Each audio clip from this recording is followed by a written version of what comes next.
Hello everyone and welcome back to more spoopy time in the letter. We are back for more Ashton point of view where we last left off in the last episode where basically after our visit to Zach's place, Ashton and Isabella headed over to BRC for a little mini stakeout because they're planning to once everybody leaves the office for the night, they're planning to go in and look at all the confidential files and some of the other dig around and see if there's anything fishy going on in BRC as Isabella had so requested that Ashton look into. So Ashton's obviously trying to convince Isabella that he can handle this by himself, but of course Isabella's having none of it, and she was like, "How you gonna get in if you don't got an access card?"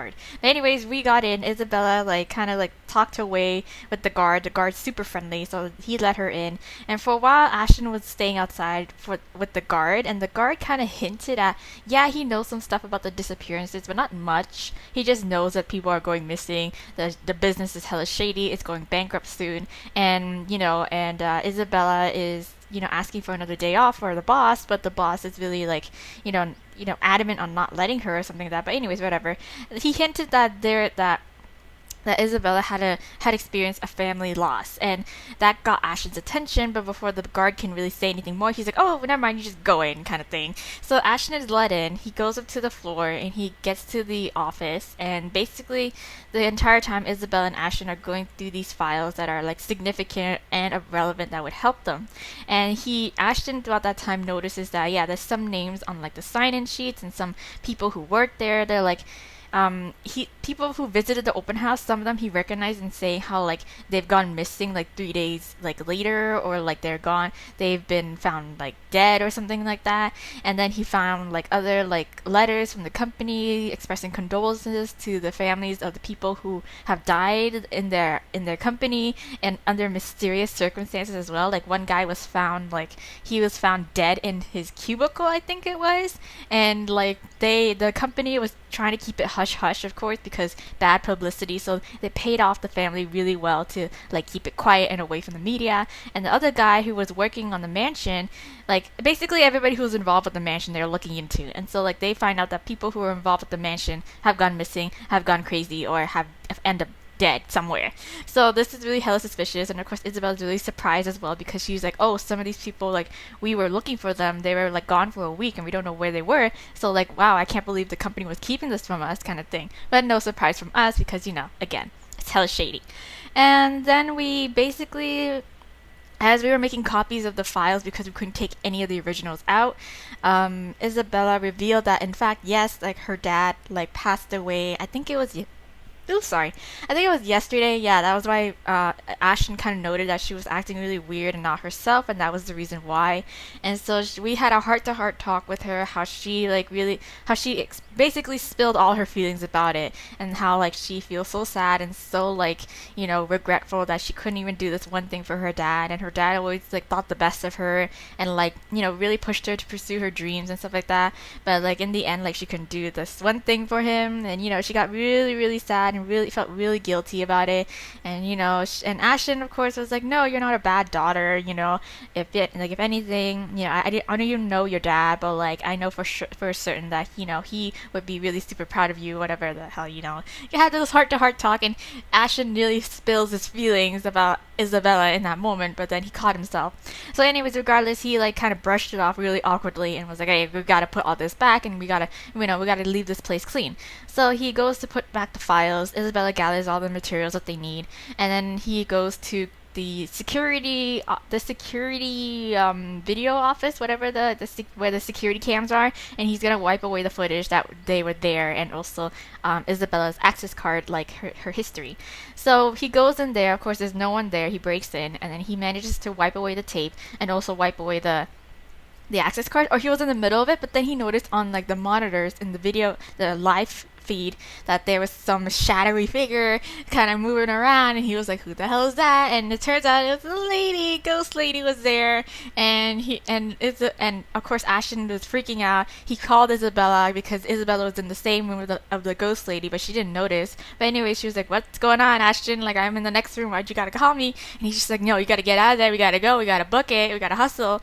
And that was basically it. And before And when he ends the call, the ghost lady pops out of the monitor, gives him a good scare, and then he makes a run for it with Isabella to the elevators, gets on, but then the elevator malfunctions, puts them on the basement parking lot area instead of the ground floor, and of course it stays there. It starts malfunctioning, and the ghost lady starts crawling up on us, and we were mashing the button, and that's when I first skipped my QTE, like, goddamn girl, like, bye, no girl.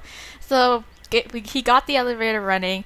They made it back to the ground floor. They hustled on out of there, and they came back to Isabella's place, and they went to the park first to try to calm themselves, and then afterwards they went back to Isabella's place. And then that's where Ashton is. Isabella's still asleep. He's basically out of nerves and out of to make sure that the rest of his friends are okay. He makes a call to Zach and Becca, and that's why he made the voicemail to Becca, where she was currently at the library getting attacked, and as well as he got in contact with Zach, who was over at the mansion, who he thought we were there in the beginning, but we weren't. But anyways, we called him, just ended the call with Zach to tell him to come over to Isabella's place ASAP. So yeah, that's where we are, and let's continue this now. Now we get to finish our loose ends and see what the hell is gonna happen. What's the course of action now? So relief washes over me as soon as the call ends. Normally, I don't let myself a moment of respite in times like this. Gotta stay alert. Rebecca's still out there, has yet to return any of my messages, right? But for the moment I relish in it. This is probably the first time I permitted myself to do so since last night. Even the muscles in my shoulders have been complaining from all the tension I've taken on. It still annoys me that all I can do right now is grit my teeth and trudge back to Isabella's apartment. Okay, useless. That's what I am in the face of this. A mad dash around Luxbourne and Anselm isn't going to help things. It's not like I'll simply stumble across them on the side of the road during a drive. This city's too big of a place for one person to go searching for only two people. I'll be lucky if I even glimpse the hair of either of them. With one last hopeful glance towards the open skies, I slip back into Isabella's apartment and close the door behind me. I might have already grown used to this, but the waiting will always be the hardest part. More so when it's the people you care about. Yes. Are you up early? Oh yes, you're awake. I thought you left. No. This is not the first time I've seen Isabella like this. Standing casually by her kitchenette, a ladle in hand, keeping an eye on whatever's stewing on the stove while humming a soft tune under her breath. 5 years ago, it has become a common sight after the three of them, including Zach and Rebecca, found a mutual interest in cooking. After that, whenever our schedule allows it, one of them will invite everyone to dinner or lunch instead of eating out. Oh, that's nice. I mean, I wish my friends cooked. Rebecca prefers it that way, healthier, she claims. Zach's just too happy to be able to cook for everyone. Isabella, on the other hand, as long as there's food, she's happy. That's me. Me? I've been banned from the kitchen ever since the pressure cooker incident. I'm not as bad as Ashton, though. I can still manage myself. Easier times, good times. Right now, however, the scene brings an odd sense of normalcy, a strange fit with all the things going around us. Yeah. Not unwelcome, only bizarre, I suppose, right? Like, there's a ghost lady chasing after us, and she wants to kill us, and people are dying around us, but hey, let's just make a good breakfast first. Isabella doesn't follow up on her question earlier, but she does raise an eyebrow my way when I take too long to answer. For that, I only offer a casual shrug in response and a short answer. I've checked with Zach and Rebecca. I'm just waiting to hear back from them. I'll add in a quip or two for her if the timing of the joke isn't off or doing so won't be inappropriate. I don't want to alarm her either. There's no reason to, yet. Until Zach gets here or until I've received an answer from Rebecca, whichever comes first. Nevertheless, it's clear she has plenty of questions. It's right there in the subtle crease between her eyebrows and the inquisitive gleam in her eyes. Curious as she is, though, she decides against voicing all of her questions out. Instead, she shifts her attention back to the stove and gestures vaguely with her hand in the couch's direction. Well, if we're going to wait for them, don't stand around there. It's getting distracting. Right, and it's also like you're making me nervous. Like you're antsy. You're just cooking. How am I distracting? I don't know. Something might explode again, maybe. Zach's kitchen ban for you is also in effect here, you know. Now shoo, go. Okay. Stop hovering. You'll ruin the food. I'll be done here soon. She leaves no room for an argument by swatting the ladle at me, and just like that, I've been kicked out of the kitchen. Left with nothing else to do, I drift back to her tiny living space and slump down on the couch. Okay. Closing my eyes, I allow the noise from the television to guide my thoughts. The ones I've been keeping at bay, freeing them from the cage I built around them so I won't have to think. One by one, they trickle back into my consciousness, each more frightening and unnerving than the other. So many things going on. So many things happening. The papers we've gotten from PRC doesn't provide any comfort either. Right. Seriously, is there even a point to those after last night? What will asking those people do? If anything, this only proved there might be more copies of that dumb piece of paper. Yeah, we have one here, but how many exactly is there out there? More importantly, how do we get out of this stupid mess? Ashton. Yeah, damn it, I haven't felt this kind of bone-weary exhaustion in years. I don't want to think what might happen next in case I miss something. Shit. Rebecca, Zach, Isabella, they're all depending on me, and you're getting lost in your thought, Ashton. Ash! Yes, Ash. The voice snaps me out of my thoughts, abruptly wiping away everything running a racket inside my head. Suddenly Isabella's there, crouched in front of me when I crack an eye open. I haven't even noticed the exact moment when I've bent over and buried my head in my hands. Figures why she was staring at me like I fainted or something. The crease on her eyebrows grow deeper at my lack of response. Although she's merely staring at me without saying a word, her expression says everything. So much for trying not to alarm her with bad news. Sorry, I just spaced out for a moment. Don't mind me. For a brief moment, she seems to accept that. Quietly, she shifts, stands up, and takes the empty space right beside me. All done without a single comment. Then the next thing I know, she's gently pushing a bowl in my hands. Ooh, what's that? The scent reaches me first before I've gotten the chance to take in what she has just handed me. A faint, sweet smell of cocoa wafts from the dish. Ooh. Calming, comforting, despite the multitude of things bothering me, it certainly smells like the kind of food you'll eat on a rainy day. I love me some comfort food. Though from the get-go, it doesn't look as appetizing. But what is it though? What is this even? Porridge? Why would you put chocolate in it? The milk drizzled on top? Dude, that sounds bomb! What the hell are you talking about? She tells me my tastes are weird, yet here she is, handing me something equally as strange. In fact, she has already started digging in hers.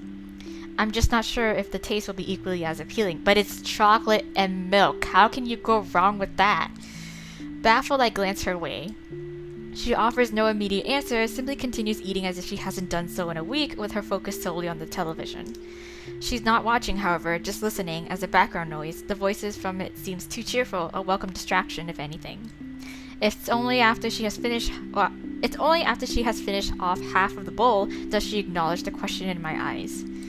With a sigh, she cradles the dish on her lap and looks down at it. Briefly, her lips part, then closes, a hesitation, though I don't push her. There's a distant air on her, as if she has remembered something that warrants a poignant thought. Yeah. When she speaks at last, it's in a tone too careful, like she's still weighing her words, considering the proper phrasing for it. Yet sincerity underlies each syllable once they are out in the open. You should eat. Yeah. Back at home, Mama would never let us leave the house if we hadn't eaten breakfast yet. Even Papa has got an earful when he tried. Aww. So eat. You'll need it. Yes. She returns to her food afterwards, while I can only stare at the one she has proffered not a few minutes ago. Warm against my hands, tempting me to take a bite. Come on, just eat it. Not that I don't appreciate this, but what good will this do? Zach and Rebecca's both out there. Who knows when that ghost will show up again? Well, too bad. She already has, but Rebecca's got herself. She's handled it. Even in our dreams, we're not safe.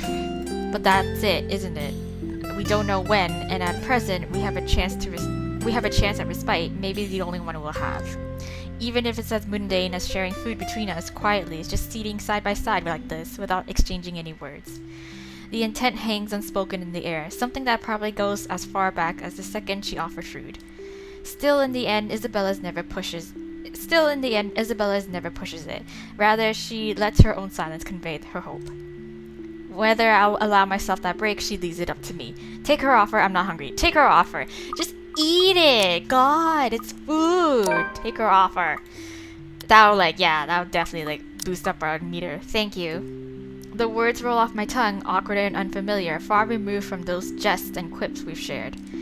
Yet she accepts this with a smile and nothing more. Regardless of everything left unsaid, the sight of it brings comfort. More so than any generous offer of food can give. Though we both lapse into silence after, as we finish our food, there's ease in it. In the muffled sounds of Luxborn filtering into the room. In the light streaming from her windows, and the faint draft occasionally drifting in, catching the loose tendrils of her hair. In the way her voice falters when she tries to form words. And despite the horror looming over us, I find myself wishing for the minutes to slow, for the seconds to last. But ultimately she's the one who breaks it, softly, after a minute's pause, in words mumbled under her breath. Sometimes silence simply compels us to speak. I've been wondering, before last night, before Mama told me the news. Wondering what? What if Papa passes away, despite everything? That sort of thing. I know it's not good to think about, but I also knew it was getting worse. Mama won't say anything, but I've always known that one day, he'll eventually... I mean, yeah, it's just... life takes its course that way, and it's just... there's really nothing we could have done. She releases a sigh as her grip on the bowls... She releases a sigh as her grip on the bowls she still holds tighten. There are no tears, but she might as well have them with how weak her voice falls. Are there even any left? I don't know what I'm going to do. Before, I can easily say it's because of Papa. Now... Oh, girl, we're just gonna have to take our time and, figure that one out. I don't have anything. No, that's not true. You have that scholarship from LuxU. Were you going through my personal papers while I was sleeping last night? No, I just happened to see it, okay? It was out in the open anyways. I don't really have to. You left it sitting in the open, right there on the table, right? So, like there's still anything to hide, she snatches it away from where I placed it back earlier. Except there's no anger or annoyance in her face when she looks at it and rereads every line with a pensive expression. After a short while, she folds it neatly along the creases and sets it back. I don't even know if this will work out. Oh girl, you don't even know until you try. Well, if it doesn't, what about that exhibit you've been planning with Zach? Do I even have to ask where you got that? I don't know, I'm just trying. Zach sucks at lying. You have no idea how easy he is to read. It was all in his face when I asked about it. And anyway, if that doesn't pan out, too. I trail off, hesitating, measuring the weight of my next words. Genuine as they are, a part of me believes they're a burden, too heavy to impose upon her. Because no matter how much I want her to stay, we are not what ties her here. It'll be selfish to ask that of her. More than anything, her family will always come first. I say it, nevertheless, if only to let her know that no matter what her choice will be, there will be people here whose lives her mere presence has changed. Mine most of all. You have us. Aww. The words startle her to a pause, and slowly she turns to me, her eyes wide, disbelief all over her face. But before regret forces an apology up my throat, her expression dissolves to something I can't quite place. Aw, she's like, I'm so touched, Ashton.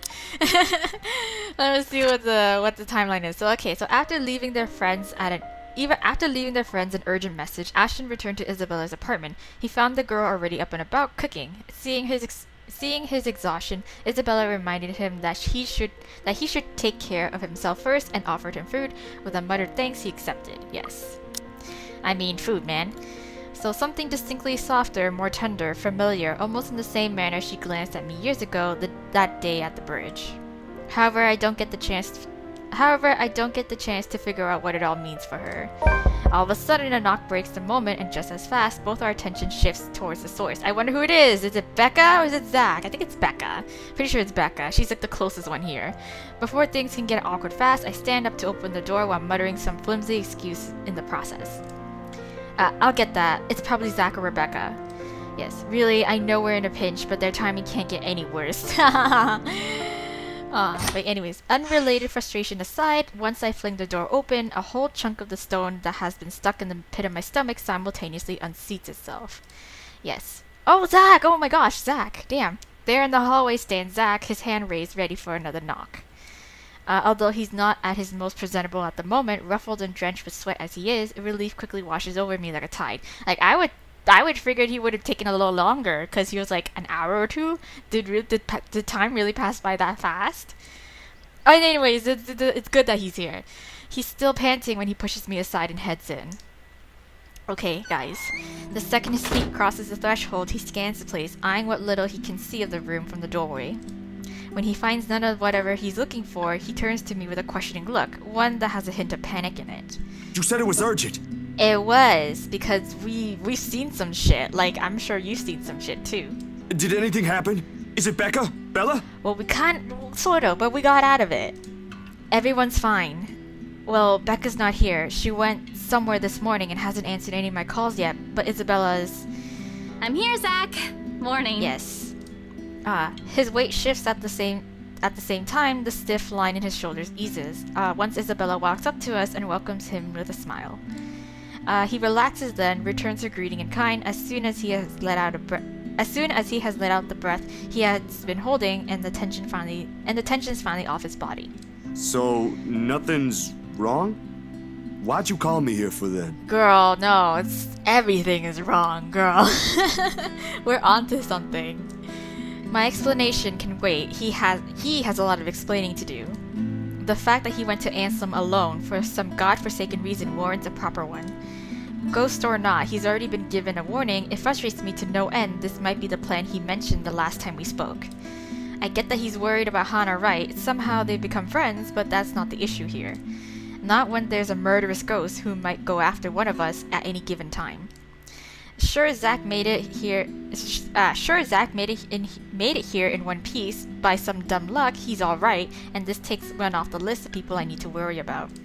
Frankly, as annoyed as I am, I can't just stay angry at him when I look at the situation that way, right? Hell, if that call didn't connect in that exact minute, there might have been a chance he won't be standing here. This is a blessing in itself, right? Though, first things first, some things still need to be discussed. You're okay? You promised you won't do anything stupid.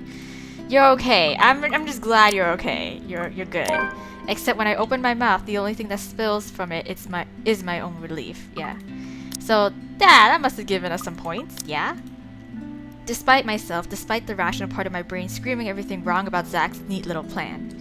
That can wait, okay? Like, that can be reprimanded later, but the first and foremost thing that's important here is that he's alright. We've had so many close calls within just a single night, Zach showing up in Isabella's doorstep, alive, whole, and unharmed. I might as well take comfort in that while I still can.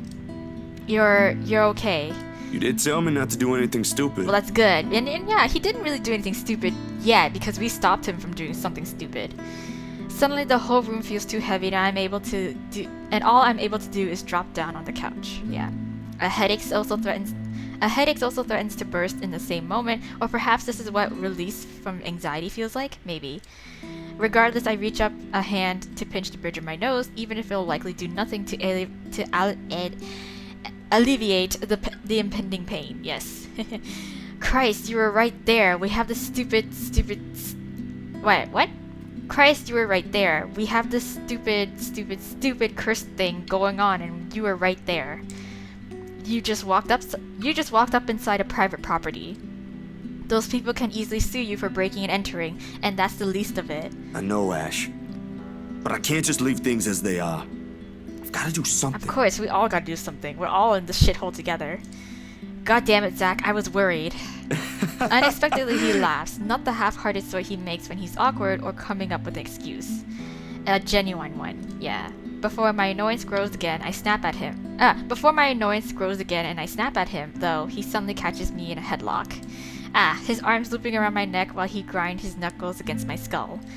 Helpless, I squirm under his grip in protest. Even then, it's hard to do so when you're up against a 6-footer. Zach! Aw, he's worried. Why didn't you say so? That cool act ain't gonna fool me anymore. Oh my god. Well, this is a dire situation, okay? Let go. He relents soon enough, though only after he's done ample damage in my hair. I hate it when he does that. But for a few moments there, the tense mood finally lightened up, and everything felt like how it used to be before this whole mess began. makes appreciating little moments like this easier still. Seriously, Zach, why were you even there? Yeah. Told you already. I was looking for you. Right. Why would I even go there? Well, you mentioned a plan with Isabella here. I assume that's where you guys went, since that's where she found the letter. Well, not exactly, because, you know, again, it's private property. Sorry. I was really at a dead end. Nah, it's fine. The logic in it stuns me into silence. The logic in it stuns me into silence, to say the least. Then I remember his hesitance, the tone he has taken before agreeing to go here, and all at once my anger from what he's done wanes. Partly this is my fault for keeping things vague. I can't berate him for assuming that when I've only left him with vague answers. Yeah, that's true. Like, we didn't even tell him when we were Zach. Like, Ashton didn't even tell us where he was going or what he was planning on doing, and we finally get to like Ashton's point of view, and this is we find out here that, you know, this is what his plan was, is to go to BRC. So Zachary arrived at Salamwell tired and frazzled. Upon learning that he had come from the Ermengarde mansion that morning, Ashton could only express his relief that he was safe, and amused Zachary teased him for worrying, much to the other man's embarrassment. But we still need Rebecca's story, though. You could have called me. Well, he tried. I did. Yeah. I didn't receive any, and my phone was with me. You're kidding, right? I was at it the whole night. Right. The whole atmosphere in the room changes into heartbeats. Back again to the tension-riddled one plaguing us. Zachary stares at me like I've grown another head, then gradually he shifts his attention to Isabella. The expression in his eyes, questioning, asking for a confirmation, like my word can't be trusted, not that I'm holding it against him. I can't even believe the things coming out of my mouth these past few hours. Meanwhile, Isabella stays quiet, has been like that for quite some time. She looks like she wants to disappear right now. Guilt, frustration, anger, fear, all of that flashes fleetingly across her face before it melts away under an expression of worry. Please tell me he's joking. You were there? Yeah, but we didn't hear nothing. No, we really didn't get any. Everything was quiet last night. Yes, too quiet. But Zach? At BRC? Ashton and I saw... Yeah, we saw shit. We seen some shit. She never gets to finish that. Abruptly, my phone rings again, blaring its badly sang ringtone throughout the whole room. Both of them pauses, waiting when I pull it up to check the caller ID. It's Rebecca. It's Becca. I'll tell her to get here as soon as she can. Excuse me. Yes. Without another word, I slip out of the room and answer the call. However... What? Oh, however, the tone she assumes isn't what I'm hoping to hear. Yeah, she's pretty shaken. Ashton, are you there? Yes. Ragged, a bit out of breath, there's a tinge of urgency in it. Listening to her from my side of the line makes it seem like she has just run a marathon prior to this call. Well, she might as well have. Becca, where... I got your message. What happened? We were attacked too, you know, in case you were wondering. Nothing. Yet. Where are you? Downtown. I had to make a quick visit to the library. Yes. Listen, Ash, about that thing Isabella has been talking about. There's something you guys need to... Yes. Please tell me you didn't... Whatever. But no. Save it for later. I'm at Salamwell. If you can get here as soon as possible, that'd be really great. This is related to that. You're there? Is Isabella with you? Yes, she is. So is Zach. Yeah, Zach too. With a quick press of the button, I switched on the loudspeakers and stepped back into Isabella's apartment. Okay, guys. Meeting time. I hold up the phone towards the two, giving it 2 shakes, urging them to speak. Both are still carrying worried looks on their faces. This should ease it. This should ease that. Rebecca's asking for you two. Becca? Is she okay? Hey, Becca! Becca! Hello, Rebecca. Odd morning we're having, eh? Yep. Hey, you two. What's happening over there? Is this something I should be worried about? Kinda. Low-key, yeah. Well, we'll tell you once you get here. Please hurry. I don't like the sound of that, Ash. But I'm on my way. Give me a few minutes. I'm driving. Okay, drive safely now. She mumbles a goodbye, then hangs up. Becca's the last person I need to account for, yet that call left an even more strained tension in the room. Because the lady. Thankfully, we don't have to linger in it for too long. She only takes a matter of minutes to get here, and the second she steps into the room, Isabella clings to her. Nice, that was really I'm so fast. glad you're okay. Yes. Ashton checked on you this morning, but Yes. He did? Yes, I had a message. I'm sorry. I was in a hurry. Oh, right. I didn't have time to drop by and let you know. Right. He knocked on her door. I forgot. It doesn't matter. What's important is you're here. Yeah. No, not burnt to a crisp or brutally murdered somewhere. Yes. Whole, alive. Although she seems a bit shaken, it doesn't really matter in the grand scheme of things, right? At least now I can relax, ease the pressure off my shoulders, if only by some. But the minute Isabella pulls away from her, she winces. A small reaction, the younger woman doesn't even catch it. It sets a precedence for a careful observation nonetheless. A closer look at her reveals a much more disheveled than usual. Hair in a bit of a mess, probably flattened in a hurry. At the back of her dress also shows stains of dirt in places it rarely gets into. She's also leaning more on using her left arm. She's right-handed. Perhaps the most telling is the slight limp she has, noticeable once Isabella leads her into the room. It all sprouts a hatful of questions. What exactly happened and how she ended up in that state? Pretty sure a simple trip to the library won't do that. Right, unless it involves Ghost Lady. I grab for her arm before she can walk past, carefully to avoid hurting her in case there really is an injury. Seems like it at first glance, but you can't be sure until after a careful examination has been made. I suspect some bruising at least. Although minor internal fractures aren't out of the equation, they have a nasty way of staying hidden. Sure enough, Becca tenses immediately upon contact. Tries to pull back, although the sudden gesture only elicits another wince, forcing her and Isabella to a halt. Both of them turn to me almost the same time, their eyes searching mine for answers. Rebecca, for her part, doesn't appear quite pleased with the interruption, or the fact someone has brought it to light. But that someone also has to make sure. Please tell me you didn't do something dangerous. Are you alright? Let's just ask her. Let's just not accuse her of anything. Are you alright? You okay? You're limping, right? Like, girl, you don't look so hot. As expected, she tries to hide it. This time, when she squirms from my grasp, it's with enough force, she almost stumbles back if Zach hadn't caught her by the elbow. Even with two more people shooting her concerned looks, she's swift to shrug it off. It's fine. I just had a little accident. No, girl, why are we hiding things from us, from everyone, when we've all experienced the same thing? Little accident. Hard to believe when her other arm's nursing the supposedly fine arm. Isabella doesn't buy any of it either. in a library? Right? Well, yeah. It kinda caught me off guard. Yeah, like a lot. Not kinda, more like it did. Something's happened there, hasn't it? I don't have to elaborate on the question further.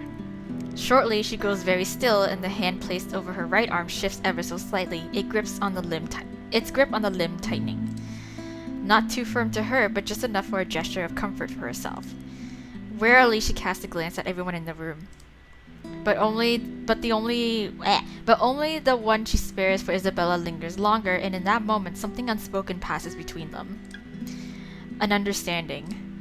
It strikes me seconds later how utterly familiar her expression is. It's the same one I've seen far too many times in Isabella.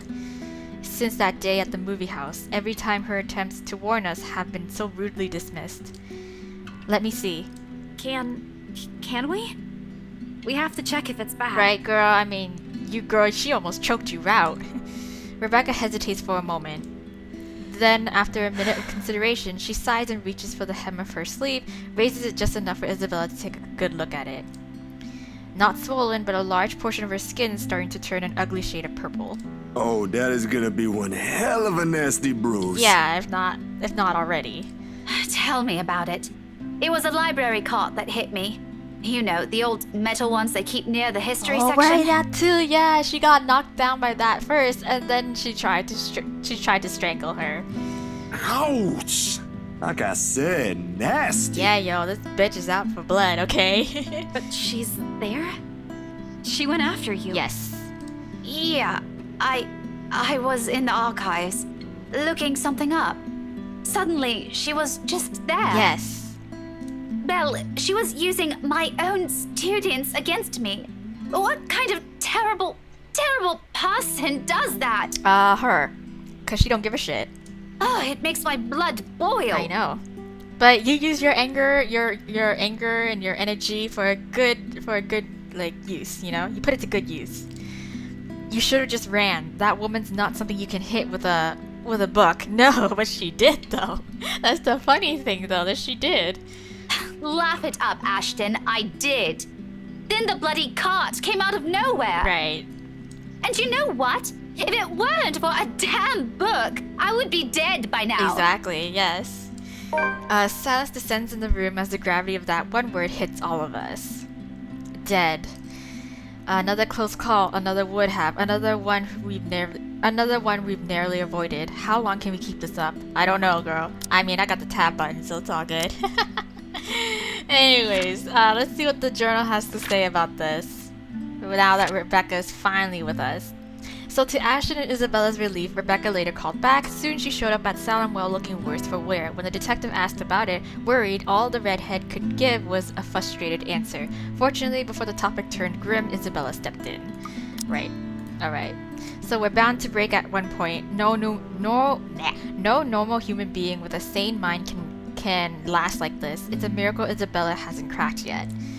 After all, she was the one who found that letter. I've expected her to have caved in by now, yet her voice, calm and composed in the face of this, is what cuts through the thick air. I'll go get a cold compress for that arm. You guys take a seat first. Right? She's so chill about it. Ashton and I, we have a lot of things to talk about. Right. That marks the end of it, at least for the time being. And as soon as Isabella returns and hands Rebecca the cold compress she promised, we get straight down to business. Yes! Surprisingly easy considering the rigid air in the room. Although there's some tense fumbling for words at first, the whole conversation gains steam once what happened last night at BRC has been put on the table. All at once, everything we've brushed off, carelessly ignored, and rudely dismissed have been laid out for close scrutiny. Zach's encounters with the woman in his dreams, Rebecca's close brushes with death every time she appears. The dread, the fear, the terror she brings out even in the bravest of us. Everything. Yes, because no matter how bleak this all seems, there must still be a way out of this. I mean, there has to be, logic be damned. Or at least that's what Isabella and I would like to believe. I think what we need to do is just get down to the history of the mansion and who this lady might possibly be and what the hell she wants. Yet, even as the cold morning light shifts to the warm hues of late afternoon, and eventually night, none of this still makes a fucking damn sense. Darkness has fallen, but we're still nowhere near figuring things out. If anything, we're more at a loss than we've ever been before we even started this. The next thing I know, frustration rears its ugly head, and the sheets of paper I've been holding smacks the table harder than I've intended. The sound of it echoes loudly in the small room, and everyone simply falls silent. Along with it is a release of another long-held breath. Perhaps the 100th since this morning. We aren't getting anywhere at this rate. Don't just drop it! There must be something in this we aren't seeing yet. Right. It's an odd thing to hear from her, the very words I've been telling myself every single time I find myself facing a dead end.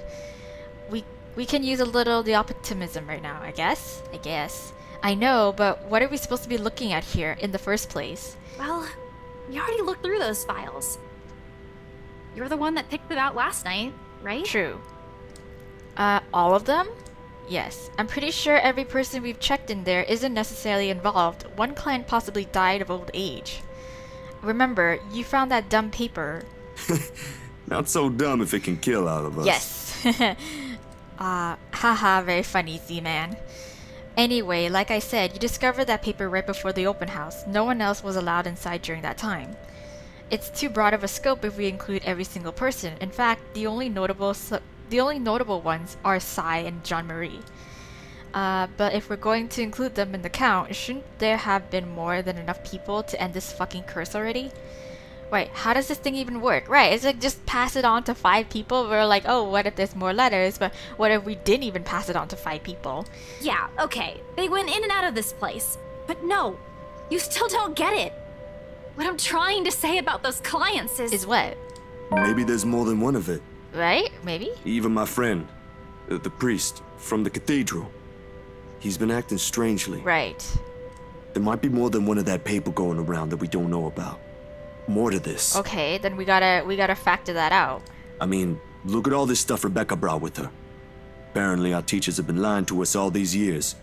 So who knows? Yeah, who knows? Hey, now don't blame us. Blame the bloody books they wrote. True, but like still, we need to confirm if there are any more letters. Quietly, Isabella reaches for one of the papers Rebecca has brought with her and carefully inspects the words printed on the page.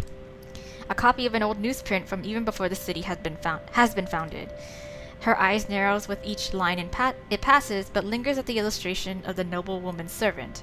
Why do they have to keep this in the restricted section? Right. Rebecca merely shrugs at her inquiry, but her own annoyance seeps through her answer.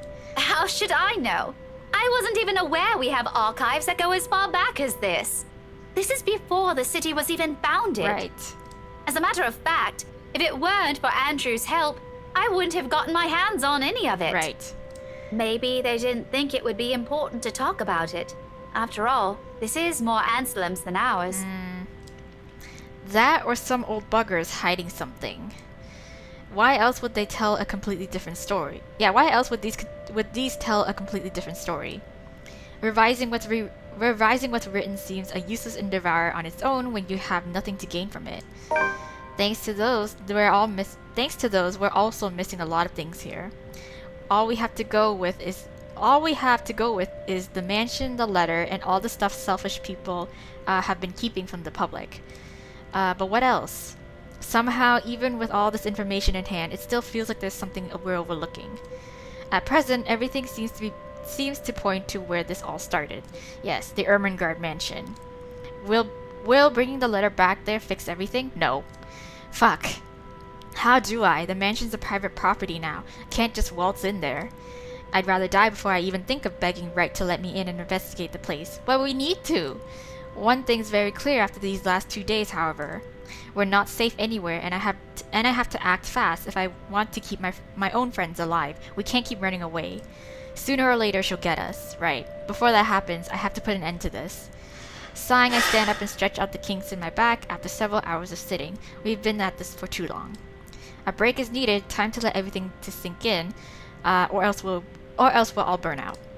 I know I will, and it's another thing I cannot let happen when they're all counting on me like this. Albeit unspoken, it's in their eyes as they look up at me, waiting. We've been at this since morning. We should take a break for a few... What? The rest of it never makes it out of my mouth as something heavy and grating sounds from the far end of the room. What? A harsh booming noise rending through the eardrums of everyone in the room. All at once, the three of them are on their feet, while I quickly palm for my gun on the table. However, before I can pull it up and remove the safety, the whole racket stops. Stillness descends in the room, and amidst the sudden hush, the four of us exchange anxious glances. What? So much for a break. Ashton, that might be... Gather everything. No question asked, they waste no time getting to work piling up the documents we've been reading through. Even Isabella's unusually silent as she gathers everything in her arms, her own movements sharp and precise, a deep furrow in her brow. Is this where shit hits the fan? There's fear, but something hardened and urgent overshadows it. But the moment doesn't last.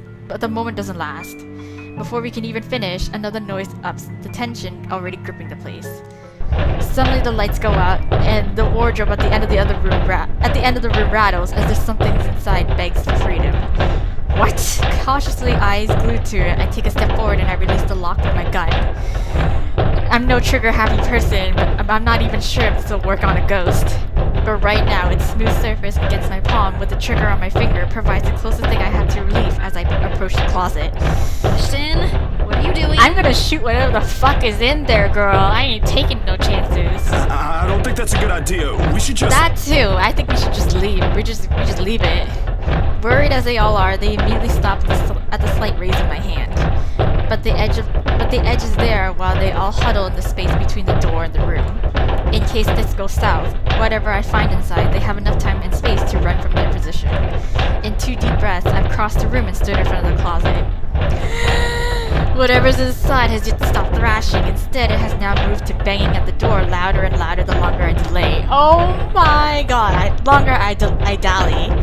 Another shallow breath. I glance at my companions. A nod. Something creaks. Then, in the next moment, I'm grasping at the handles and swinging the doors wide open to reveal... nothing. Right away, I part the clothes hanging on it, and still none. No ghost. No woman. Not a single trace of whoever's inside. Confused, I glance back towards my companions, only to see them mirroring the same expression on my face. The noise has finally stopped, but I'm quite sure it is in my imagination. I mean, everyone else heard it, so like, ah, goddamn. Or maybe it is, and I'm just too strung up that my head's now making things up. No, they heard it too. Whatever the case is, we need to get out of here as soon as possible. This only confirms we aren't safe anywhere. Without bothering to close it, I move back, ready to leave, adrenaline now coursing through every vein in my body. In the next second, I'm barking orders and... we should go. Everyone, we need to... I'm sent sprawling on my back as something cold catches my ankle and yanks. Yanks! The resulting fall knocks the wind out of me. Pain racks my whole spine and the back of my head as it collides against the floor, with force enough to dislodge my own brain from my skull. A moment lasts before stars fade from my vision. And then, girl! I sense it. Cold tendrils twisting around my ankles, the smell of vile rot assaulting my nose, nauseating, sickening. A foul smell draining every feeling in my body. The moment her horrid laughter, still as unpleasant and vicious as the first time I heard it, reaches my ears, my eyes snap open. Oh Lord! Perhaps it's just an experience. Or maybe my mind's still attempting to comprehend this. Regardless, the minute my eyes land on her, the whole of my body freezes, the gun in my hands turns useless as my grip on it slackens. Hey girl, that's not cool, girl. It's in the manner her gaze bores on me, I'll say. The look of utter hatred and malice. I've seen it loads of times. From suspects, from mostly murderers who never regretted their actions despite being caught, this is the face of someone you can no longer reason with. And I know, the moment she laughs again and starts dragging me toward her, it's already going to be the... Ashton! Snap out of it! I know, you need to snap out of it, girl. You need to kick her in the face. Girl, no. I can't die here. Not yet. The haze fades from my mind and instinct kicks in then and there. Everyone get out, get out, get out of here. With one powerful tug, I yank my foot from her grip and scramble back to my feet, ignoring the piercing wails she fills the room with. Bye, girl. Within the span of a second, I'm gunning for the door, grabbing the wrist of the first person my hand can reach and leading everyone out. Into the hallway, down the flight of steps, and right inside my car. I waste no time flooring on the gas pedal the second the last person closes the door behind them, and in a short while, I'm driving us out of Salemwell. I don't even entertain the thought of winding down just yet, even as the last of the woman's painful cries fade into the night. Fuck. Wow. Okay, wow. Jesus. Wow, she's hitting home base. Holy shit. What the fuck? This lady. Oh my god, okay. Let's see what the journal has to say. So with the help of his friends, Ashton tries to find a way to free themselves of the curse, piecing together what they currently know, but before they could figure it out, a ruckus coming from Isabella's closet broke the silence of the room. A dreary downpour starts off the Monday. Where are we? Although it doesn't last for more than an hour, the dark clouds lift just as the sun peeks over the horizon. Brief as it is, the rain has significantly dampened the park's usual cheery vibe. Mornings like this often marks the start of another bad week. An arrest gone wrong, another investigation leading to a dead end, or some truly fucked up shit being called in. Yes, like right now. Hold on, I want to see where I am for time. Oh no, we still good. So like that one time I was dispatched to a scene where a guy gouged his own eyeball out and almost ate it. Ugh, that's gross. Was a few chews away from swallowing it, in fact. Lost my dinner that day. God, that's fucked up. Fun times. Of course, I doubt anything can stop getting cursed by a damn chain letter of all... Yeah, of course, I doubt anything can top getting cursed by a damn chain letter of all things. This is a sort of stupid thing people pass along as a prank through emails and text messages, for fuck's sake. I know, right? It's like the year 2000 all over again. A ghost chasing after you just puts the icing on that cake. So far, all we've done is run, snoop about, read stuff, and run again. It frustrates me to no end how we're still no closer to an answer. Even my car reflects the state of my mind is in. Photocopies of documents litter everywhere available. Photocopies of documents litter every available surface. Scattered all over the place, spilling from the passenger's side and into the back seat, making an entire mess of what little space there is. Not that I'm any better. My last shower was 24 hours ago. I haven't slept at all, and my last meal was that chocolate porridge thing Isabella offered. Well, good thing you ate it, or else you would have been starving by now. The way I am now, I'll definitely get a scolding. Rebecca will definitely give me an earful and tell me to take care of myself better, say that I'm killing myself on the job, but she's in on this too. I can already hear Isabella complaining how dark the bags under my eyes are getting, and about how I reek and how I need to take a shower pronto. I can rest easy when this is all over. It's not that I can't feel the pang of hunger. With that woman chasing after you, it's difficult to not feel anything other than horror. Yeah, maybe my stench will chase her away, you know? We can have a bad odor, bad BO, like, hygienic battle. The rush of adrenaline coursing through my veins the rush of adrenaline coursing through my veins in my desperation to survive. In fact, I can still sense the ghost of her touch. From last night. Her bony digits wound tightly around my ankle, and that horrid smile she has on her as she pulls me closer. The memory's enough to send a shiver up my spine and make me antsy. Perhaps the only thing comforting about this is the sight of my gun nearby. But you didn't even use it. From my dashboard, sunlight glint off Ophelia's surface. Ah, this is your gun. Ah, I figured. I was like, at first I said it was a scooter or a motorcycle, but like, I should have figured it was his gun. Yeah, sunlight glints off of Ophelia's surface. Normally I keep it hidden in a compartment. Luxborn police regulations only allows authorized people to carry firearms, and even those are limited. I do have that authorization, but I never really saw the need for its use when the standard issue tasers are more than good enough to incapacitate anyone, right? This should always be your last resort. If not, I can always throw them on their back. Those judo lessons Dad forced me to get as a kid has its uses too. On a ghost, though, all of those will probably yield the same result. They're all useless. I might as well use a stick.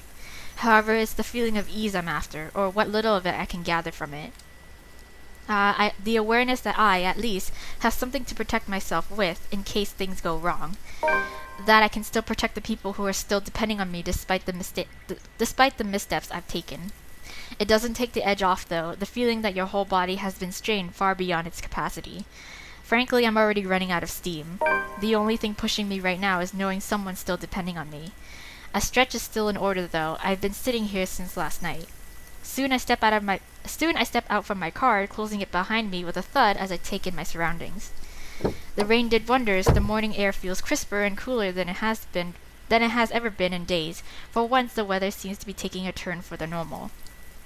Luxborn normal.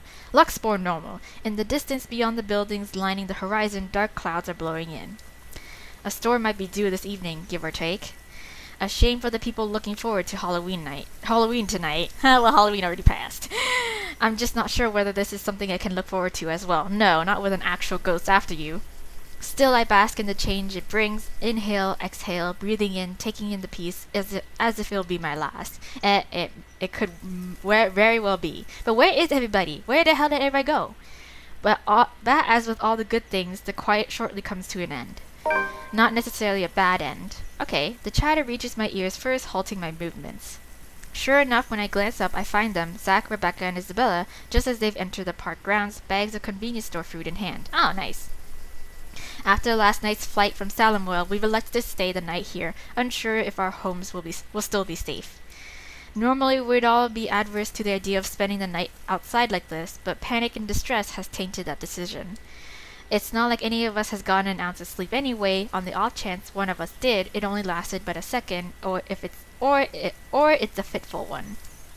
But looking at them right now from afar, it's easy to mistake them for just a group of friends on a day out. Isabella's gesturing wildly with her arms as she talks. Something funny or amusing probably, because it's soon followed by Zach's booming laughter and Rebecca's giggles. At least they're still having a fun time despite all this. Their voices fill the atmosphere with light air, temporarily easing off the disheartening mood. It's easy to pretend we're not knee-deep in a life and death situation the way they're acting now. If anything, it's only their appearance that betrays that mask. Slightly disheveled, bags under their eyes, an exhausted curve in their shoulders, and dragging footsteps. But the closer they get, the more obvious these signs are to the naked eye. Zach tosses an energy drink my way the moment the distance allows it. Isabella hands me the other bag she's holding before seating herself on the edge of the fountain. The scent of warm food immediately wafts from the bag when I open it, carried further by a passing breeze. Whatever sweet sauce they drizzle over this pork wannabe, it smells heavenly. Hell, even the sorry-looking vegetables seem appetizing, right? I mean, it still looks pretty good. Despite myself, without even checking exactly what this is, hunger swiftly takes over every rational thought. I dig in without waiting for them to start. The rest of them appear to be in the same mind too. Soon enough, they also start with theirs. No casual talk while we fill our empty stomachs. Exhausted as we all are, food is something we can't forgo. Starvation dulls the thinking, weakens the body, right? If we are to survive this, we're gonna have to take care of ourselves first. Yes, in a matter of minutes, we're done and dumping the empty cartons on a nearby waste bin. Along with it is the shift in the mood. Right, back to the problem at hand.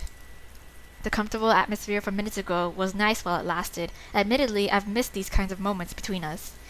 We never had the chance, always busy on some project or work, and the things we've taken for granted, now we're realizing how valuable they are. The world has an awful sense of humor, yes. While the one we've just had is short-lived, it's another thing I want to look forward to if we ever free ourselves from this damn curse. I'd like to believe there's a way. For now, we have to focus back on the present. This. Dead people. The letter. The curse. It's not simple to bring these up, but necessary. Right. What now? Where do we go from here? I have no idea. It's not a question directed at anyone in particular, but they all look at me as if my face has all the answers in the world. But I was like, we need to get to the bottom of the history of the mansion and what happened. I used to think so back when I was at the top of my game, and I'm still sure of everything. Now there's just uncertainty sullying whatever decision I come up with. At some point, logic has simply stopped working here, and we've started grasping at straws. Along with exhaustion, fatigue, and stress, we have enough kindling to get a fire burning. So the not-so-pleasant kind of fire. What happened? Well, first, we can't just stay here. That much is obvious. Right, guys, we can't just fight either. But we can't just keep running like this either, Becca. Sooner or later, she'll... Right. As if we have a choice. We can't even go back to our own homes because that thing might get us. I know, but that just means we gotta do something. No, we're safe. But dying is the last thing I want to do right now, Isabella. Oh, girl. Not to a stupid chain letter. You were too gullible to pick up, bring with you, and show to everyone. Great, hey, first of all, it ain't my fault that it fell out of my bag and you just grabbed for it and then you read it yourself. It's not like I physically took it out and showed you guys, okay? Not like I wanted to do that. And second of all, okay, yeah, it's true. Maybe I shouldn't have picked up that letter. Maybe I should have just left it alone, but I didn't because I was too damn nosy. I didn't do it on purpose. Right. Becca, had I known, I wouldn't have... I don't think anyone would have. Hey, you two. None of us want to die to this. Right. Just calm down. We ain't getting anywhere shouting at each other. Right. Whose side are you on, Zachary? I'm on nobody's side. No one's. But we can't just say it's her fault. She did warn us not to open it, and both you and Ashton... And then she's gonna be like, oh, so now it's my fault now? That doesn't exempt her from any blame. She's still largely responsible for it. Yes. And you're not? Oh, God. I didn't say that! Do you really think I don't blame myself for this as well? I tried to warn all of you. None of you listened. Now you're blaming me for something I kept telling you guys since day one? Oh my god. You're just as responsible for this as I am. I think everyone's responsible. Let's just put it at that. We're all equally guilty. Okay? That's it. End the story. Now, how the hell we're gonna fix this? So now you're throwing it back at us? We wouldn't even be having this problem if you're... Will you two cut it out? This ain't the place for I don't know, petty squabbles. Yes, true. I'm with Zach. If you don't want to get caught in it, then stay out of this, Zachary. But you're not helping the situation. Oh no, Zach! Don't stop her! Let her say it! I'm sure she has plenty more to say. Oh my god, guys. If I didn't know any better, she's already. Already what? You want me to say it? Out loud? That I find you in this whole thing? What? Alright, that's enough. Everyone shut up. Everyone just shut up. They all falter to silence at my words, and an awkward, stifling mood descends between us. I do not mean to shout, to snap at them, to add to that kindling. Not in a moment when, anytime, anywhere, she might get to one of us, right? We're all in the same boat, yet here we are playing the blame game. Exactly. Like, why did we even start? Little by little, we're falling apart, caving into the pressure to the bleak situation we're trapped in. Did that ghost mean for this to happen? To divide each of us so she can pick us off one by one right after? Who knows? Yeah, right? Anything's possible now if her kind can exist. With the fire burning between us rising as high as it does now, I'm afraid, deathly afraid, that the possibility might come sooner than I can figure all of this out. Fuck, I still can't think straight. I can't even believe the next words coming out of my own mouth, that out of everyone, I have to be the one saying these to them. This is more their forte than mine, keeping the peace, placating everyone, while I unintentionally aggravate people with badly chosen words. Funny how fast the tables have been turned after just one unfortunate incident. Well, it's a major unfortunate incident. How am I even supposed to cope? If we all want to get out of this mess in one piece, we're gonna have to cool our heads first. Yes. So before my own temper flares, I walk away and slide back into my car.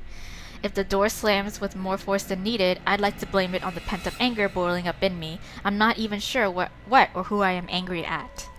The ghost, at them, or maybe at myself for being this useless. Oh guys, why do we gotta fight now? I thought we were gonna have a good old jolly time trying to figure this shit out.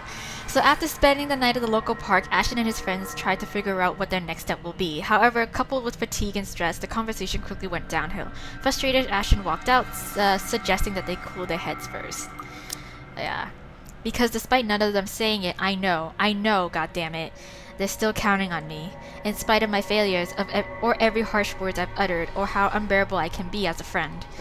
It's there when the tension after the argument finally breaks, and one by one they follow me and get in the car. In concerned glances they shoot my way when I start the engine without a word and drive off. Where are we going though? It's in their silence, a heavy gift, their unwavering trust. Yet it's one I'm more than willing to carry. Even through my own exhaustion, if only to keep them safe. In this city of 68,000 strangers, they're the ones I have left. Yes. So though, in all seriousness, a good rest is still our best bet for now. Thinking with an exhausted brain is almost as good as running around in circles. We might as well just throw ourselves at that ghost and be done with this. So the local Irish pub may not be the best place to hang around when one hasn't slept a wink or you're stressed. More often than not, it's loud. Sometimes the music played by drunkards grates the ears, and the whole place smells like piss on a bad day. All in all, it's the very definition of the last place I'll hang around after a wakeful night, but it's safe. Or as safe as it can be, with Jesus security watching the place. Makes it easy to find help in case you find yourself in a tight spot. Okay, the place being owned by a person I've implicitly placed my trust on provides some semblance of comfort too. Right, Gregor, bartender G, or just G to his regular patrons, might be rough around the edges.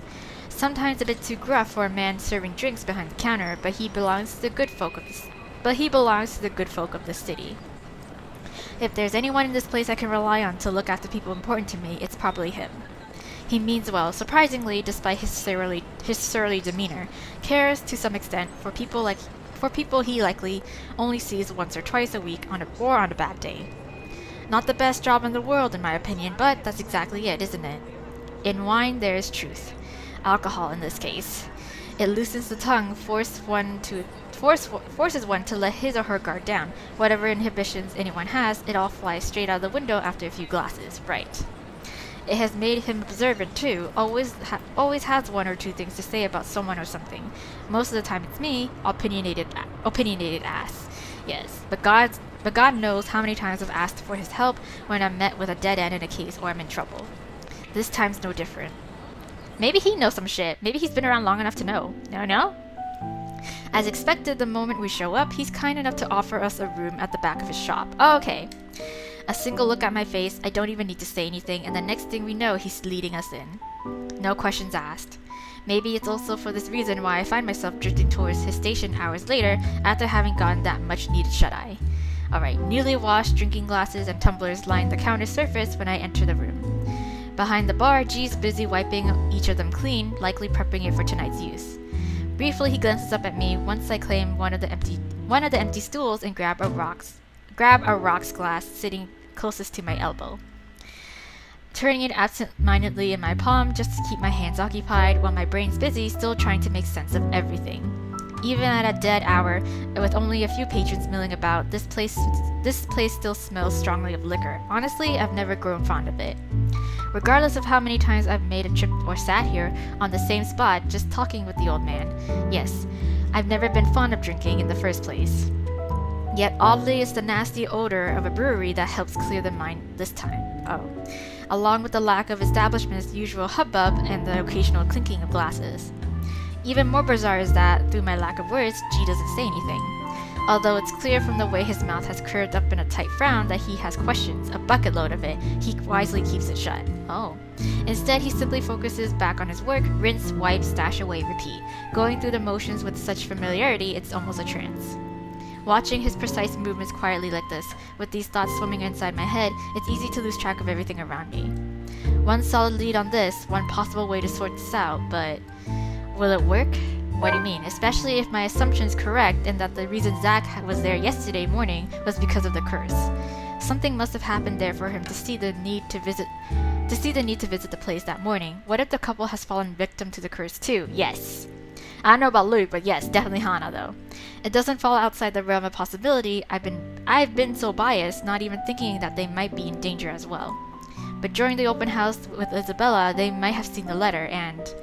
Fuck, yes. Stupid. Some fucking detective I am. Aw, don't be so hard on yourself, girl.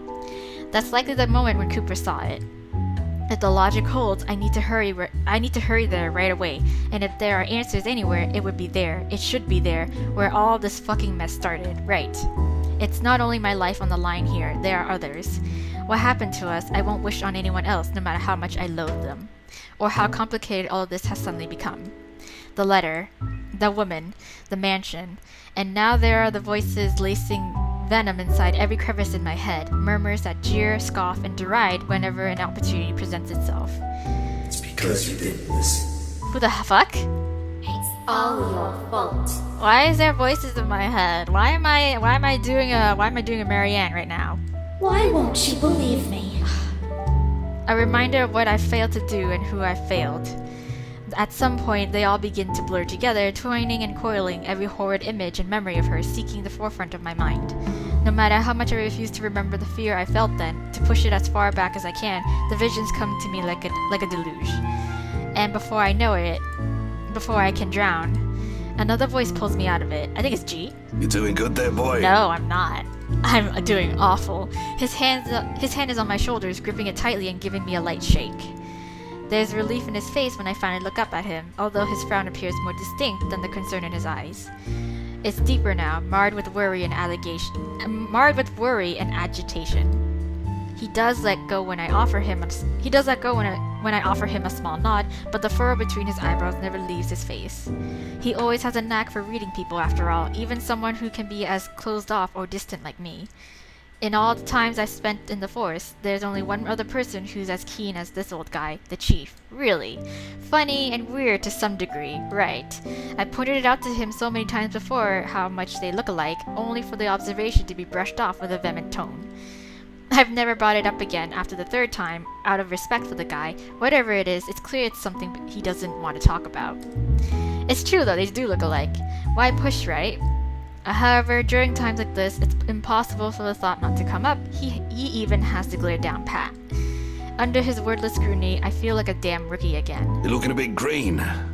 Sure you got plenty of rest back there? As much as I can get. You were only out for an hour or two. Wouldn't hurt to try and get some sleep. I'll keep an eye out. Are you sure? No need, don't worry about me. I won't be able to get some sleep anyway. Not with her face still a clear picture in my head, no. Dad heard that from you before. Not buying it. What's the story this time? A ghost is haunting me. This as bad as that case with the guy who ate his own eyeball? No, that tops this. Yeah. Aha, I wish it were. And Jesus, stop reminding me, I hated that case. And if I didn't know any better, I'd say you get a kick out of telling people about it. It's useful, you know, for blokes who don't know their limits. Right. Sends them right out the door after I start with a description. Or was it the part when the poor schmuck gouged his eyes out? Either way. Nasty, awful, icky stuff, and it gets the job done. Like I said, useful. Don't even need to call security these days if I want to kick someone out. I'm glad you're putting it to some use. Anyway, pretty sure that pales in comparison to whatever this is now. Yes. I haven't seen you this stressed out since they closed that case. The one from 10 years ago with your professor friend. Abigail and her team weren't able to solve that one, G. No one has been able to. It just went cold. Same difference. Same difference. But what do I know, eh? I just serve drinks, listen to people's problems and their whining, then make sure they get home safe afterwards. Thing is, What? I'm also not blind, kiddo. I'm sure you're not. You got two perfectly working eyes, so... And you can bet your ass I can tell when a person's about to fall apart. Yes. What? Is this some form of therapy from you? Are you going to offer me free drinks now? Really, I can use some right now, something to numb the senses. But when has that helped anyone? In your dreams, kid. Yeah. Last time someone gave you the hard stuff, your photographer friend had to haul you out of this place almost half naked. Man, he must be such a lightweight. Hey, I can handle my liquor when I put my mind to it. Okay. Not from what I've seen, no. Besides, you usually avoid drinking. Either way, it's out of the equation. Right. And when booze no longer counts, we just talk. So, talk. Yes. It's not like anyone within earshot will care. That chap over there only wants his cricket matches. I doubt you believe it, G. I've heard worse stuff. Try me. Are you sure? Okay. You know that mansion down at Anselm? Yeah, who doesn't? Yeah, who doesn't? You live in this town long enough, it's impossible not to hear a thing or two about it. Bloody locals. Maybe you should ask the locals. Okay, who counts as a local here? Well, my friend found a primitive version of a chain letter in there. Now that we've seen it, we're cursed. A beat passes. For a long moment, G stands there, unmoving. His hand stops short of placing the glass he's been wiping prior back to a rack on his left. All while he stares at me with eyes that are nothing short of scrutinizing. He probably assumes I'm joking. You're right? Who wouldn't? Not a week ago, I've been put in the same position. Yes, even now, in spite of the things I've seen and heard, it simply won't sink in. Or maybe this is just desperation creeping in, the idea that I may not be able to find a way out of this. Whatever the case is, for people who hasn't experienced what I'm going through, this will merely sound like an awful Halloween prank. It's not a prank. Right. This must have been what Isabella felt the whole time we made fun of her that day. This isn't a prank. I saw something. Right. Now it's too late. Well, not yet. We're stuck in a never-ending nightmare where the only way out might be death. And like I've expected, G's reaction to it, an amused laughter. Yeah, it booms throughout the whole pub after a long bout of silence, like I've just told him a particularly funny joke. Yeah. Okay. Good one, kid. You don't want to spill. No one's forcing you. Seriously, though. Good one. Although I want to be angry with him, I can't find it in myself. Can't even muster the energy for a scowl or a glare. Nothing but a taste of my own medicine to temper the annoyance bubbling up in me, I suppose. Yes. In the end, echoing her words is the best I can do. It's not a joke. Yeah, all right. Good luck with that. You're on your own. Jeez, thanks, G. Here I thought you didn't have an ounce of humor in that body. Guess I'm wrong. He shakes his head, lets out another chuckle before returning to his task. By now, almost half the glasses have been put away. The only ones remaining are the smaller kind, used for shots, and stemmed ones for cocktails. Despite being busy with his task, his amusement does not entirely disappear from his face. He keeps talking as if I'm simply another customer he entertains with his stories. But we both know it's more than that, if the wistful expression on him says anything. Man, can't believe you're the same rookie who walked in here almost a decade ago. Too smart for his own good, that boy. He's always been 2 steps ahead of things. Whoa. Now he's here, sulking. Shut up, okay? Now, if you've gone through what I've been through, then you were doing the same thing. I must have screwed up somewhere then. I must have screwed up a lot. For things to suddenly shift like this, for me to become a mere shadow of the person I used to be. No, I don't think so. What do you mean? This one? Screwed up? Not by a mile. It's too early to say. You've still got several years ahead of you, Holmes. Take it easy. Sure. Oh, girl, if only you knew. But some things change, eh? It has been years, and you were a kid back then. You know, the sort that's a bit unsure, making all the horrible decisions in life he'd eventually be embarrassed to talk about. Yes. You never stopped calling me kid, though. Well, you still are. Yeah. To him, yeah, because I'm pretty sure he's way older than you are. It's just that this time, you're sure of who that badge and gun is for. What was it you police types usually say? To protect and serve, yeah? I guess, yes. A significant pause follows at its heels. From both of us, as he allows its meaning to sink in and spur something in me, stirring a feeling both heavy and forceful, but not completely unwelcome. Familiar. Though before I can even clarify what he's trying to imply or gather my thoughts on the matter, G turns away to begin his work on the silverwares. Okay, I guess got some pep talk going on. After the argument at the park, Ashton took his friends someplace where they could rest. G welcomed them to his pub without question. While the others were sleeping, the detective and the bartender had a little chat about the past and what had changed over the years. Yes. He'll need those too once more of his patrons come in for lunch. Slow and easy. A sharp contrast with the strained air we've been wading through these past weeks. A fleeting moment, but one I allow myself to relish, if only because of its absence lately. The way things are now, this is almost a gift.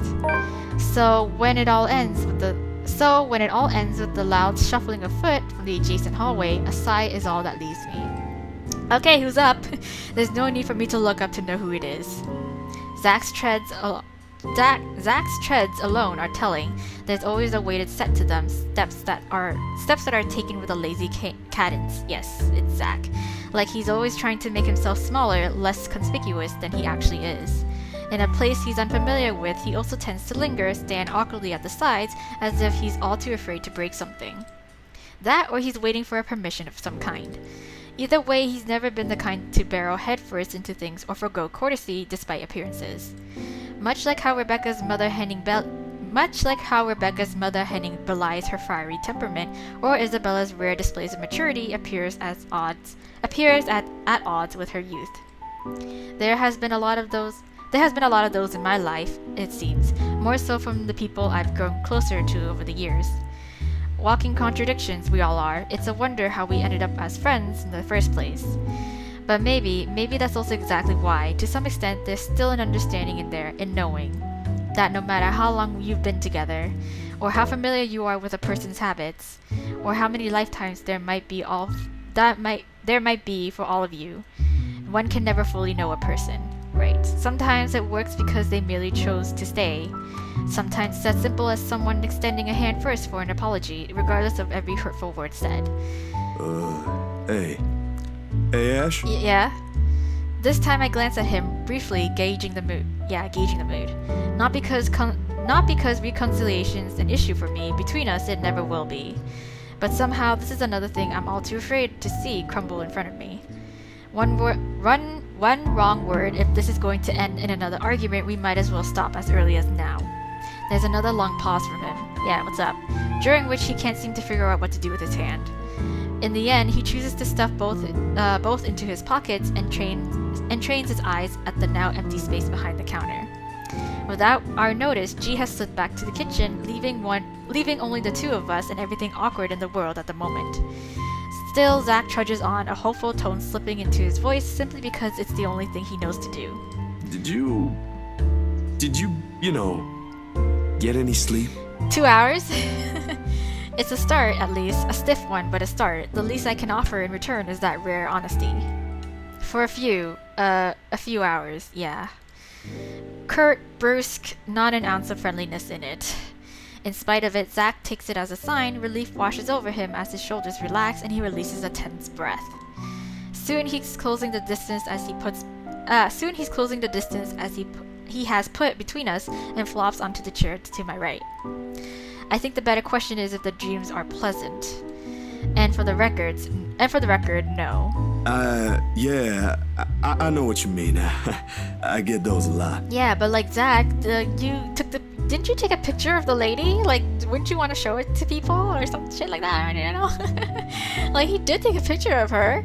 He shifts in his seat, coughs, drums his finger on the counter for a short while, then falls silent. That's it, no apologies. Somehow, that short exchange is all we need. The air changes again, much like everything we've known lately.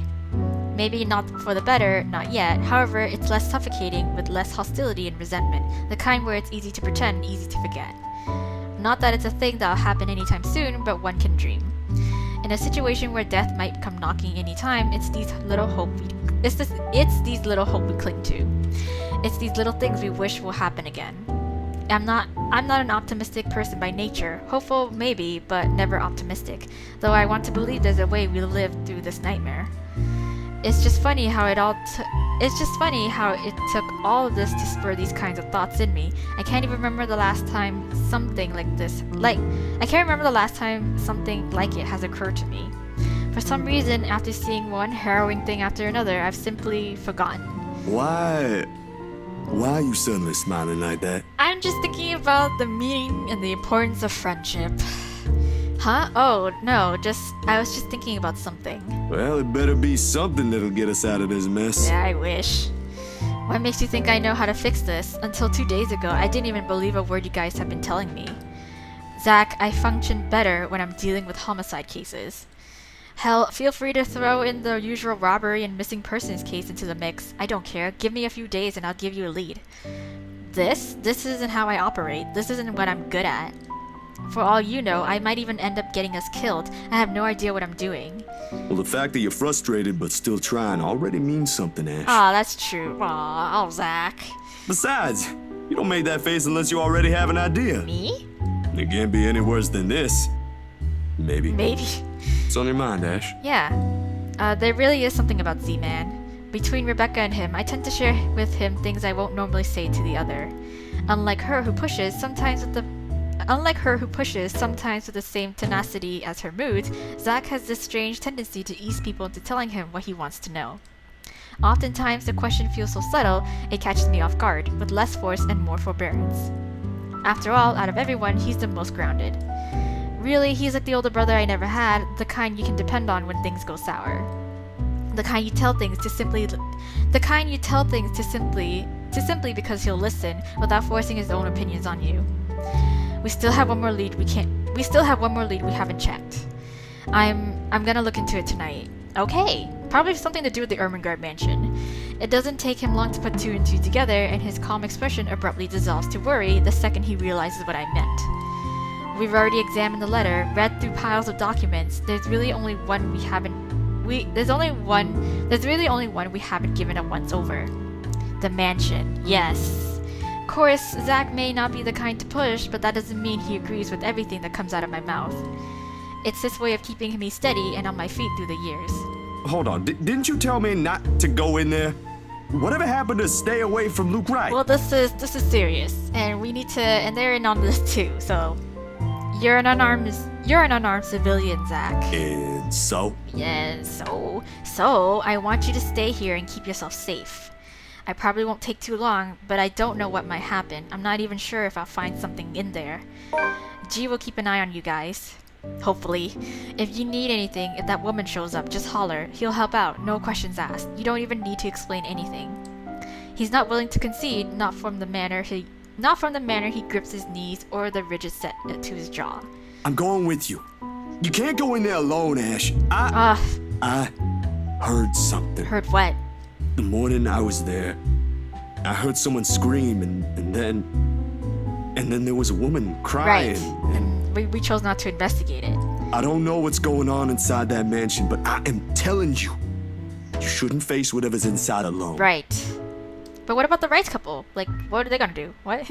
Before I can stop myself, a heavy breath escapes from my mouth. It's one of those times again where Zach means well, but he's completely missing the point I'm trying to make. When things take a turn for this, when he gets in a mood like this, he's almost as headstrong as Isabella. How and where do I even start? You'll only get in the way. I'd feel better if I don't have to worry about you. I'll feel better if I don't have to worry about you. I mean, like, both are just... I think this one has more like well-being. Like, I'm more concerned with your well-being rather than I think you're completely useless and you won't help me. So yes, this. I think that's a better option. Yeah, I think so. There are only two ways this will end. I agree with him and take him with me, or I agree with him and drop the idea altogether. Neither appeals more than the other, especially when we're all desperate for answers and a way out. If all it'll take is a little more honesty to make him drop this harebrained idea, so be it. Okay. Look, man, bro, Z-Man, Zachary, listen. I know you only want to help. Like hell! This ain't just about helping, Ashton! You're throwing yourself in the thick of it, on your own! Oh my god, he's yelling at me! Oh, don't yell at me! Was your fall last night really that bad? Did you hit your head hard? I honestly can't tell if you've gone stupid or just plain suicidal. Oh. My head's okay, Zach, but it won't stay that way if we don't do anything about this. Someone has to. Seriously, this is already a desperate move. The longer we dally, the faster we're losing our options. Do we even have one? Looking back at it, this whole business with the ghost seems perfectly set up to drive us into a corner. Either until we lose our mind or she gets us. It's starting to feel as if there isn't an escape. We've already become her playthings the second Isabella found that letter. That our lives are in her hands ticks me off big time, but the idea of watching the people I care about die helplessly, more so. They're much safer here than with me. It's a selfish thought, I know, but born out of fear. And so in case things go awry, the very last thing I want to happen is for Zach to take the fall with me. I've already made enough mistakes. And that means it's just you. What do you mean it's just me? Just me, yes. Suddenly he clams up. Although his actions... The restless shift in his shoulders, his mouth pressing close in a tight line, and how he starts off again in a quiet note. It all gives away his real thoughts, long before two words have even made it out of his mouth. I'm sure you already know about this. Know about what? Maybe this is you trying to make amends, or whatever. I don't know. You're making your own decisions here. Yeah, I am. Because he just wants to keep you safe, girl. But if something happens to you, it'll be just that. There'll just be another dead body out there. True. Please, don't do something like this. But we got to, girl. Don't worry, I'm not stupid enough to get myself killed. I just want things to go back to normal, Zach. Another dead air falls at the heels of that one admission. The meaning of my words, too heavy, too striking, it stuns us into another lull. Optimism aside, we're both aware that's impossible. We're going to have to deal with the trauma right after. There will be the images, the voices whispering inside our heads, the foreboding feeling. The stench of blood, gore, and death trailing after us. We may survive this, but those things, they will remain in us for a long time. Yes. One does not survive something like this without it leaving something in you. Just the mere thought of what might come right after makes me dread it. Oh, what this has changed in all of us. But I suppose that outcome is more acceptable, the lesser of two evils, right? I mean, better that than actually end up dying. 3 hours. Okay. My head snaps up and I turn to him, puzzled. He's staring at his hands with a thoughtful expression, brows furrowed in deep concentration.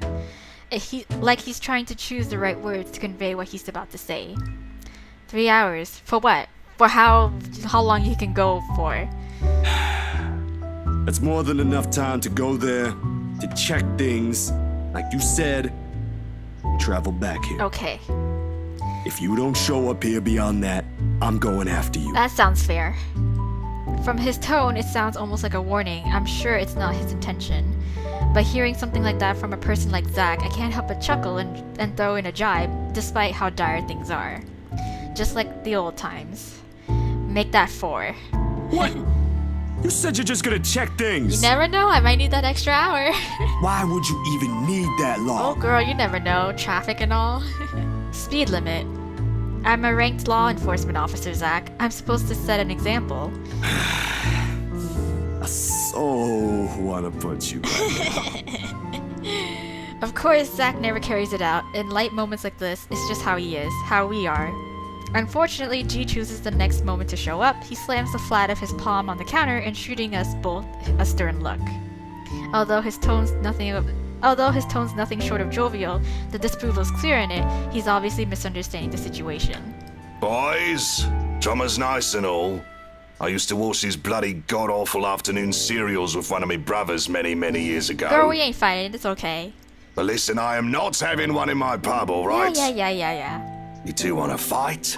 Go out. No, we're just joking, G. We're just playing. A pregnant pause. Then without any preamble, Zach and I are both snickering, and G's glower melts into confusion. When we both show no sign of stopping, he simply shakes his head and turns away.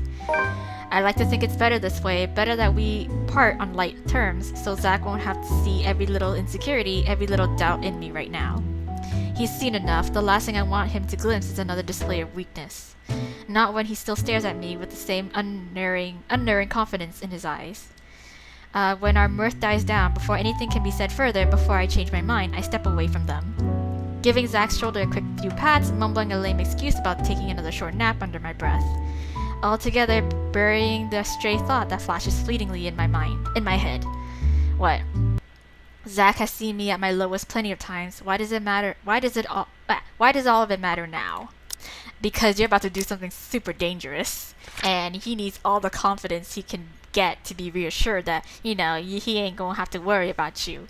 So Zachary's arrival interrupted Ashton's conversation with G. Left alone, the two attempted to mend things between them, only for things to almost turn sour after Ashton revealed his plans to return to the mansion.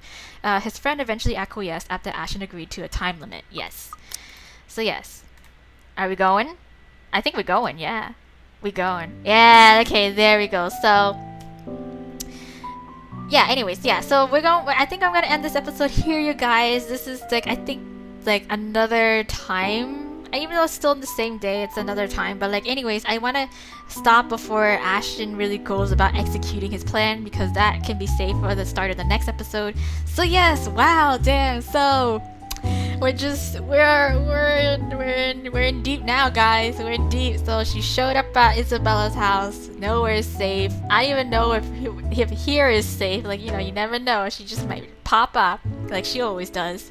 Anyway, so yes, so we're gonna leave it here, you guys, and we can continue in the next episode. We're gonna see if visiting the right mansion, or the Ermengarde mansion, can actually yield some result. But even then, it's even if Ashton's going by himself, it's the couples are still there, right? Same with their butler. So it's I don't know, there's no way they're not just gonna let him wander about the mansion by himself, right?